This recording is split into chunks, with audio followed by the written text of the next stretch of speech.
Hi.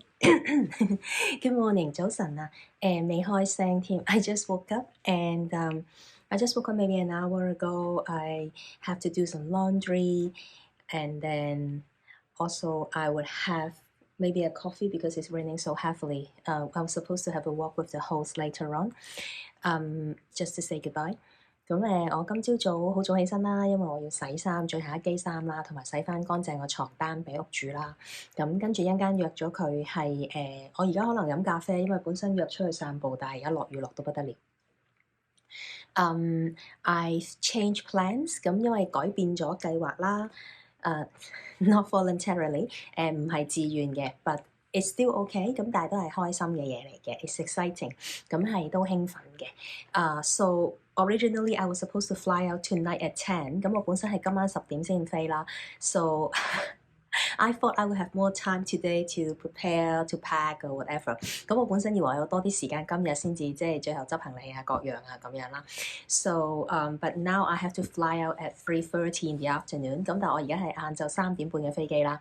So all of a sudden I only have a few hours left。咁突然之間我得返幾個鐘頭啦咁。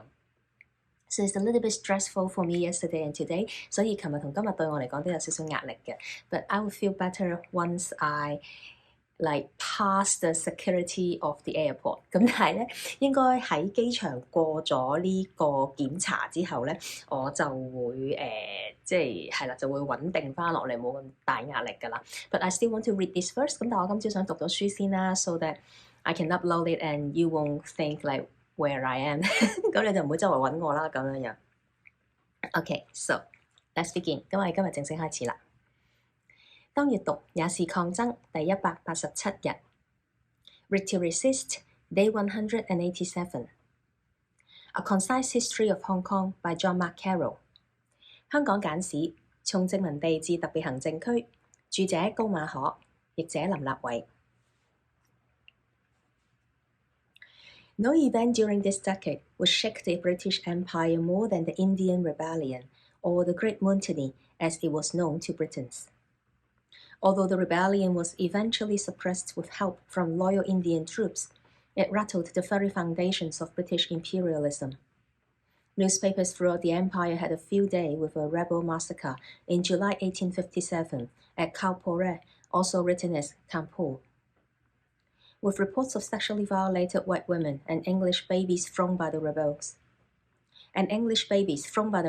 onto bayonets. The British punished the rebels in Carroll by making them clean up the blood of the murdered Europeans with their tongues if they refused, before hanging them. Rebel leaders were strapped in front of cannons and blown apart, a practice that the British inherited from the former Mughal rulers of India.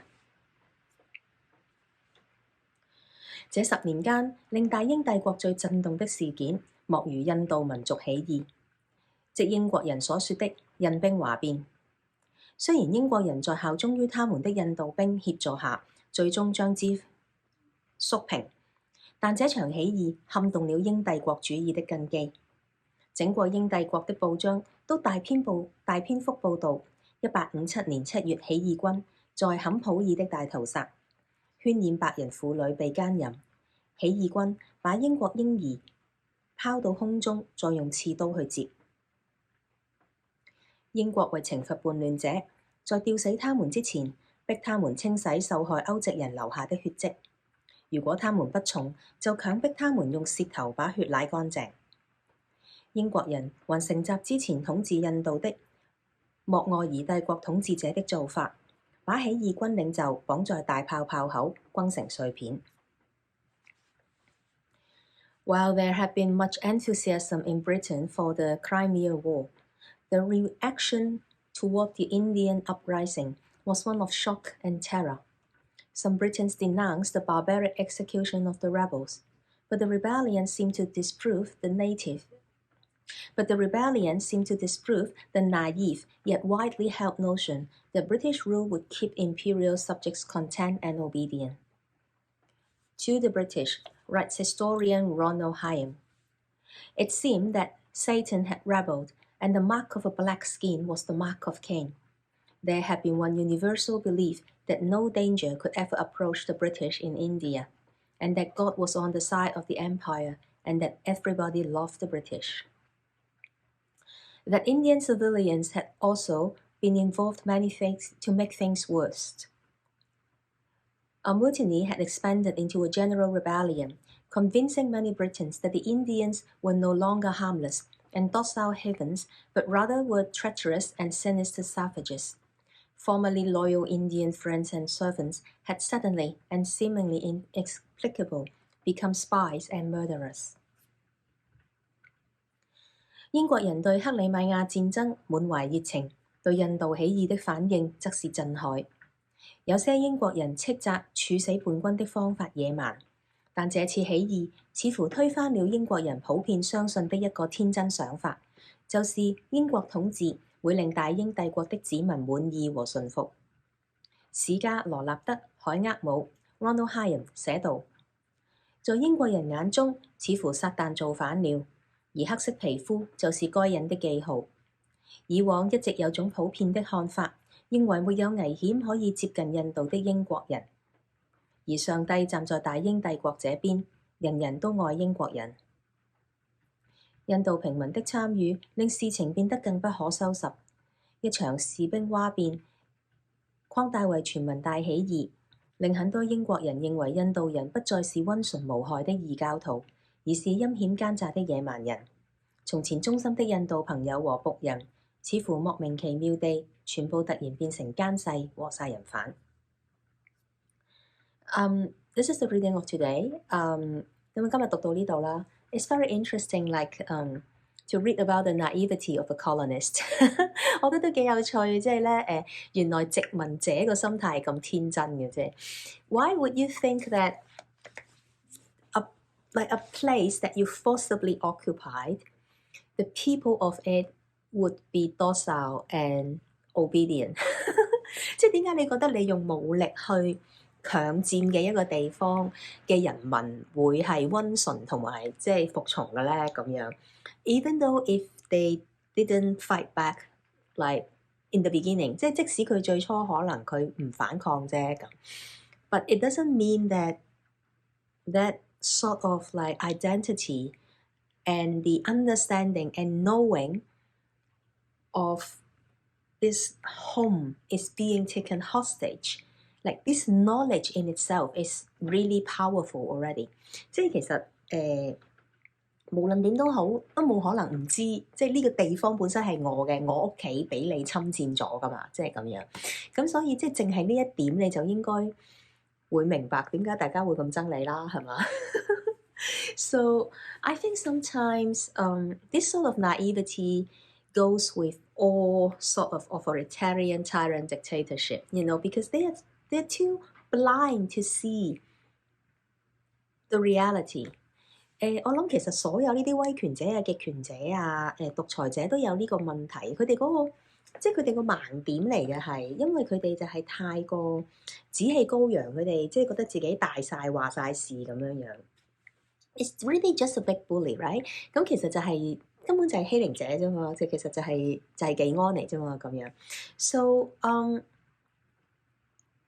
I guess I don't want to psychoanalyze them， 即係我唔係想心理分析佢哋啦。But it's also very interesting, like how the Russia right now is responding to its failing invasion of Ukraine。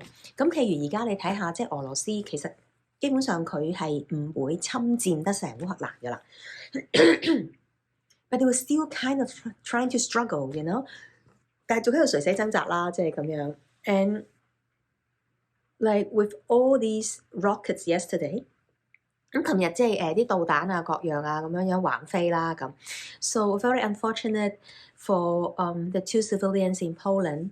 咁但係好即係我覺得即係波蘭好無辜啦，殃及池魚，有2個平民就係因為呢一個嘅戰火而即係死咗啦咁樣樣。It was quite confirmed that it was actually the Ukrainian missiles trying to intercept the Russian ones, but accidentally hit the wrong target。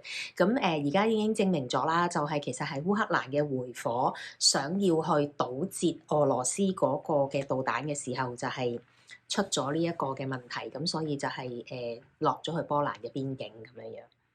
Now, I mean, this is already like kind of lucky in a way. 其實都叫做好彩啦，係咪？ It's almost like 9 months of the invasion. 咁而家應該係即係俄佬侵佔烏克蘭大概係9個月啦咁樣。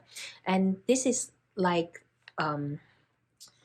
the first time that it involve another country, right? 咁呢個係第一次叫做係即係射中咗另一個國家咁。And it's a NATO country. 咁而波蘭其實係北約國家嚟嘅。So it was like you can imagine the stress yesterday all over Europe. 咁我估大家琴日即係未知道呢個導彈係咩事嘅時候，其實都係超緊張啊，成個歐洲咁樣樣。